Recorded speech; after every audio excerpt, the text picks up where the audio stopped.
Hey, Don, I've got a joke for you. All right, a New Year's joke. Ooh. What happened to the woman who stole a calendar on New Year's Eve? I don't know. She got 12 months. Oh, so this is Don And Gina. with Focused Healthy Family with another Tuesday Tips for Parents, and Happy New Year. Happy New Year.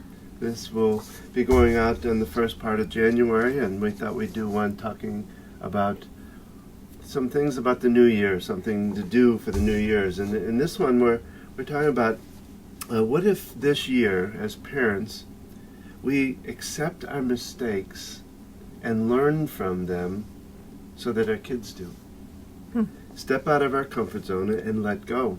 Actively listen to our kids versus the control. Be better parents to build better relationships with our kids. Could we do that or something like it? So it's something to think about. Like I that one came from, I've had quite a few parents that I've worked with in my practice that come to me and they're so concerned that they've messed up their kids because all the mistakes they've made. Oh, another counseling session for our children. Yes, yeah, counseling session number 4,133. And what I try to impart to them is something that I feel I've kind of developed in my own mind too, is that our mistakes are really lessons. They're our greatest teachers. Yes, for ourselves and for our kids.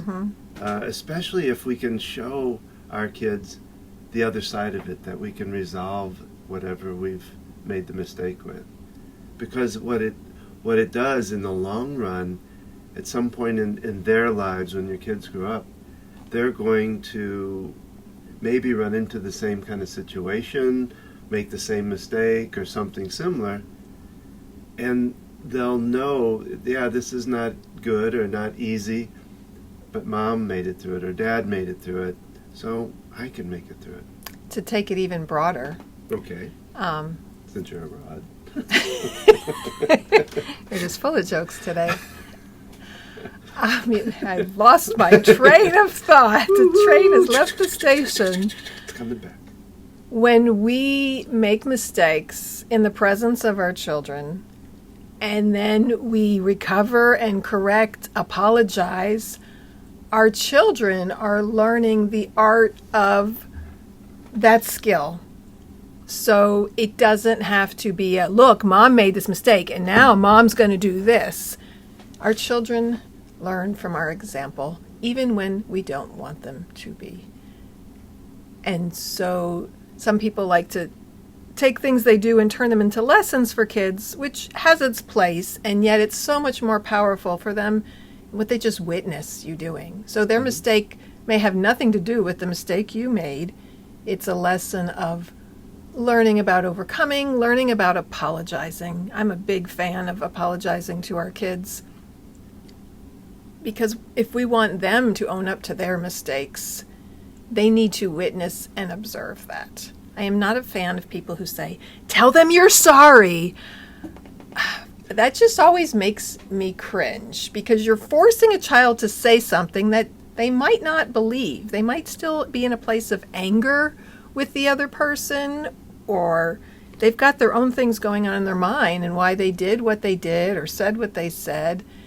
And so you're skipping a whole bunch of steps in the process and forcing that apology. And so they're learning to just say things because that's what people want you to say, and that's what they're supposed to say. And it has nothing to do with apology and forgiveness and accepting their mistakes. So I challenge you to think about that. And, we all say things as parents that we go, oh, look at how we did that, right? So we're not here to judge you and your choices. Just inviting you to take a look at that. Well, it also helps them to possibly find ways to make amends if necessary, or if that's in line. Right. Right. You can have a whole conversation with your kid, So you said that thing to your friend, and tell me more about it. So before you even jump into, because I was, how does that feel from the other person's perspective? That puts guilt on it. That's always where my go-to was. And yet, so tell me more about that. What was going on? Like realizing that if they said something mean, there's something behind that, Yeah. right? There's something, just like when we do. There's something behind it. There's something else going on. There's a miscommunication. And so getting in the mind of our kids, and they're kids, they're not adults. And so their thought process is different than ours. And we can't expect them to act like adults, even though they're able to talk and communicate, often similar to an adult. And developmentally, it changes over the years. There's nothing magical about when they turn 5 or school age, and there's nothing magical about when they're a teenager, and there's nothing magical even about 20 or 21. Their brains are still growing and developing into their mid to late 20s, as we now know.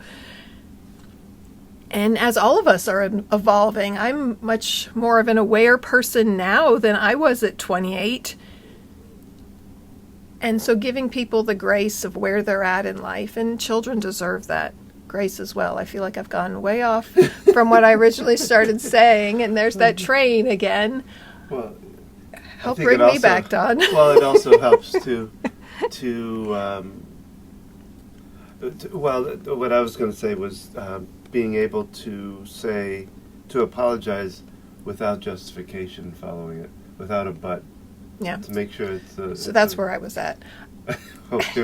You helped remind the train me came back. Where I was. So with your child, right, you first want to engage with them, find out what's going on, hear them. This is where you shut up and listen, so they can explain what they were feeling. And maybe they're not in a place to. Maybe it's going to take them a couple hours to come down from that place. And if you feel the need to apologize, you can look at the child and say, I'm sorry, so my kid was, is obviously upset, and we're going to talk about that, and I'm sorry this happened.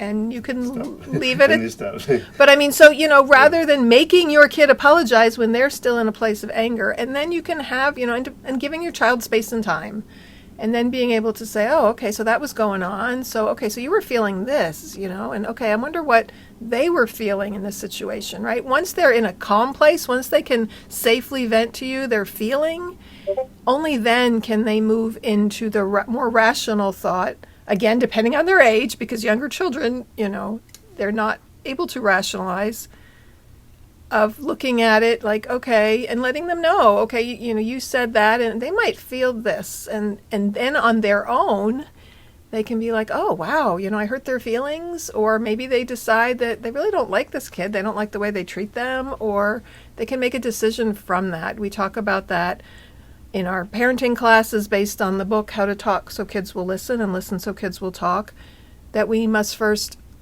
honor their feelings, respect their feelings. They need to feel heard before we can move forward with other parts of communication. So it just fits perfectly with that. I hope I pulled that back together.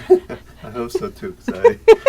Have I lost you? My train went off to another line. You were on another thought while I was on this thought. So, these ideas are just there to help you make a better relationship with your kids, and maybe making that as your New Year's resolution or goal. I don't really care for resolutions so much as... And you could be listening to this at a different time than the New Year. You can have a New Year whenever you want. You can start over. It doesn't matter if it's the middle of a month. It doesn't matter if it's July.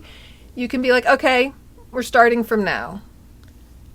And just taking steps to move forward. So that's our thought for this Happy New Year time. And because it's the new year and we're growing this podcast, we've reached almost a year of podcast. I believe we kicked it off in February of 2022, and now it's 2023 as this airs. We'd love to hear from you. We want to discuss topics and invite people for interviews of things that you're interested in hearing. So please reach out to us. Contact us through email, Don at Focused Healthy Family, or Gina at Focused Healthy Family. And also check out our podcast website is focusedhealthyfamilypodcast.com. And of course, our website is focusedhealthyfamily.com. We would love to hear from you. Check out our workshops and our programs. And Instagram, I'm gina.focusedhealthyfamily.com. And we'd love to hear from you. So wherever you are listening to this, if it's the new year, Happy New Year, happy stepping forward into new decisions. And as always, remember, How you speak to your children shapes their future.